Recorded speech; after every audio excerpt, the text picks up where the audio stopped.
Bonjour à toutes et à tous, je suis ravie de vous retrouver aujourd'hui pour une nouvelle vidéo qui sera un book haul puisque j'ai fait une virée en librairie sous les conseils d'un ami. J'ai acheté pas mal de livres de science-fiction que j'ai hâte de vous présenter. Je me fais une joie immense de les avoir. J'en lis déjà un d'entre eux.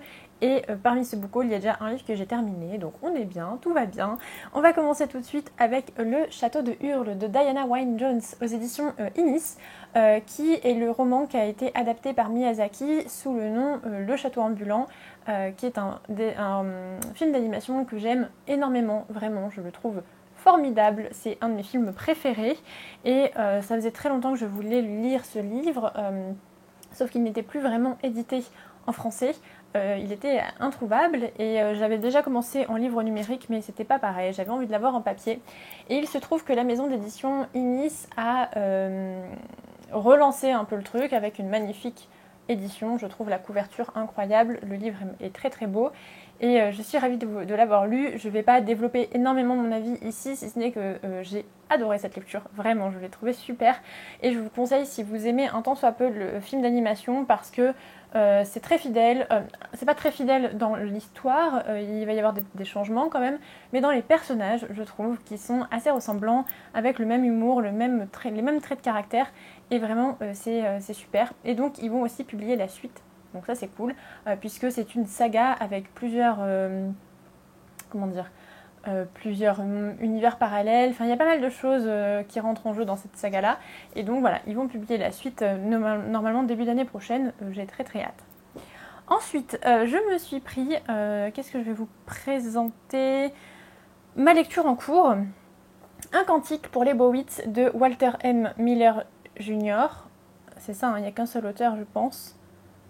Oui, c'est ça, Walter M. Miller Jr., qui est un auteur américain.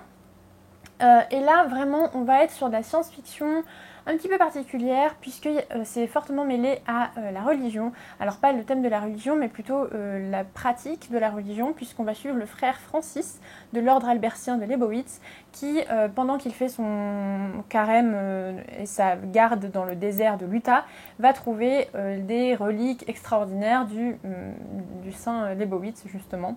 Est-ce que c'est ça? Les reliques du martyr Isaac Lebowitz lui-même.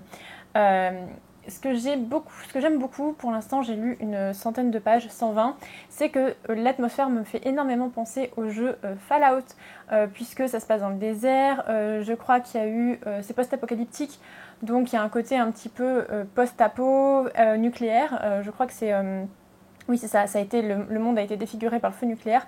Donc en fait, ce roman, quand je le lis, je vois vraiment un peu l'univers de Fallout, mais ici on est plutôt avec on suit un personnage qui est dans l'ordre religieux.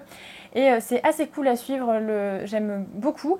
C'est quelque chose que je ne savais pas trop comment j'allais réagir par rapport au thème quand même assez présent. Et franchement, ça se lit très très bien, j'aime beaucoup pour l'instant. Voilà, quoi dire de plus sur ce roman, je crois que j'ai tout dit. Il y a marqué derrière Entre le nom de la rose d'Umberto Eco et Le Docteur Folamour de Stanley Kubrick, une chronique rageuse et sarcastique de la folie humaine. Voilà. J'aime énormément post-apo, donc écoutez, j'aime beaucoup pour l'instant ma lecture. Toujours en post-apo, d'ailleurs, Station Eleven de Emily St. John Mandel aux éditions Rivage Poche. J'aime beaucoup cette couverture qui est assez minimaliste, assez abstraite, je la trouve très chouette. Là aussi on est dans du post-apocalyptique, mais par contre la civilisation s'est effondrée à la suite d'une maladie et donc on va suivre une troupe itinérante de comédiens et de musiciens aux États-Unis avec l'espoir de jouer de Shakespeare et du Beethoven partout sur leur passage. Ça a l'air génial. J'avais déjà commencé les premiers chapitres il y a très longtemps, je pense à sa sortie parce que je l'avais eu en service presse dans la librairie dans laquelle je travaillais. C'était un service presse de librairie. J'avais pas trop accroché et c'était il y a quand même 4 ans. Je pense que maintenant ça pourrait plus me plaire. Ça faisait des mois que j'avais envie de le lire et que je voulais le prendre quand j'allais en librairie. Bon, bah, il se trouve que la dernière fois que j'y suis allée, j'ai craqué, voilà. Je suis allée à la librairie Passage de Lyon, notamment, qui est une magnifique librairie très grande, très vaste, avec des jolies bibliothèques partout. Vraiment, j'ai trouvé tout ce que je voulais, c'était formidable. Ensuite, j'ai pris, alors là, c'est vraiment les conseils. Donc, Un cantique pour les Bowitz, c'est le fameux pote qui m'a conseillé de la SF. Il m'a aussi conseillé Hyperion de Dan Simmons aux éditions Pocket. Voilà, il en parle beaucoup en bien et j'en ai récemment vu parler sur Twitter, on m'en a dit que du bien.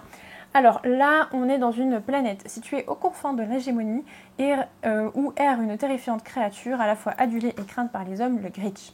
Et du coup, il va y avoir 7 pèlerins qui seront envoyés sur Hyperion à la veille d'une guerre apocalyptique. Voilà, en gros, ça me fait penser dans le thème un petit peu à la Horde du Contrevent, c'est-à-dire un groupe de personnes qui vont aller au fin fond d'un endroit pour, je sais pas, peut-être sauver le monde.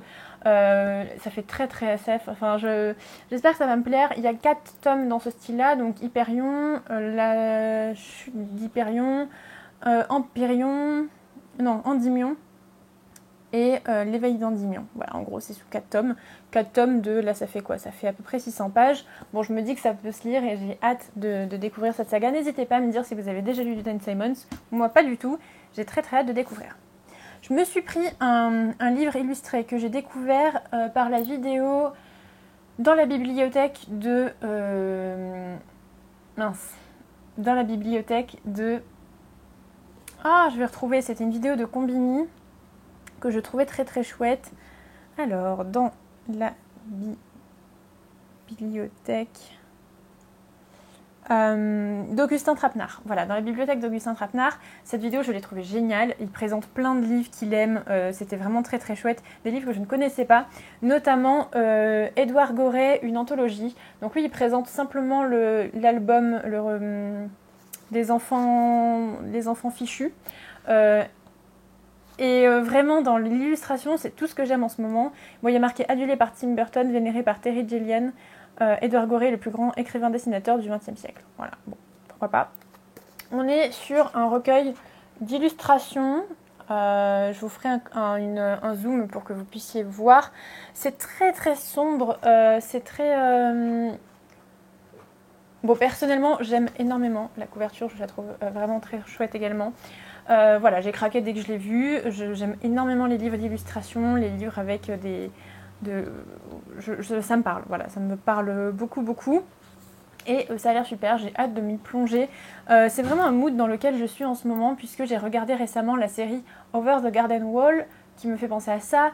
Demain, en live sur Twitch, je vais faire Little Nightmares, dont il y aura les rediffusions sur la chaîne ici, mais voilà, je suis dans un mood un peu genre sombre, enfant chelou, enfin vous voyez un peu l'idée.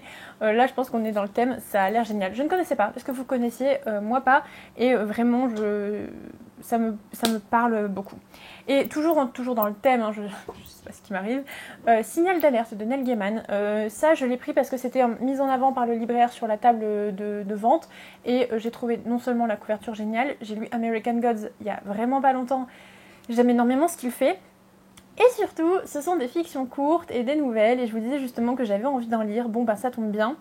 Il y a là marqué donc c'est 24 nouvelles, contes et poèmes, en s'affranchissant des genres pour ne garder que la substantifique moelle d'une imaginaire tour à tour sombre ou flamboyant. Voilà, et donc en citation, il y a marqué « Il est des choses qui nous perturbent, des mots ou des idées qui surgissent sous nos pas comme des trappes, nous précipitant de notre monde de sécurité et de bon sens en un lieu beaucoup plus sombre et moins accueillant. » Ça c'est très oula, 1, 2, 3. Ça c'est très Neil Gaiman, je trouve. Ce côté, on tombe dans un monde beaucoup plus angoissant. C'était le cas avec Coraline, avec L'étrange vie de Nobody Owens, avec American God. C'est très propre à lui, je trouve. Donc voilà, j'ai hâte de lire. C'est assez gros, mais c'est voilà, 24 nouvelles, contes et poèmes. Je me fais une joie de les lire, j'ai extrêmement hâte. Je suis sûre que ce sera génial. Voilà, que du bonheur. Voilà, c'est tout pour ce book haul. Ça me fait très plaisir de vous avoir fait cette vidéo. Va très prochainement arriver sur la chaîne un favori du moment, une vidéo discussion, et voilà, je verrai ensuite. Je suis ravie d'avoir pu vous parler en tout cas de ces livres que j'ai acquis récemment. Je les apprécie beaucoup, je suis trop contente d'être allée en librairie me les prendre, et j'ai eu de très bons conseils en même temps. Voilà, j'espère que ça vous aura fait plaisir et que vous aurez découvert aussi des titres. C'était aussi le but de cette vidéo. Je vous remercie de l'avoir regardé et je vous souhaite de très belles lectures. Je vous dis à la prochaine. Salut!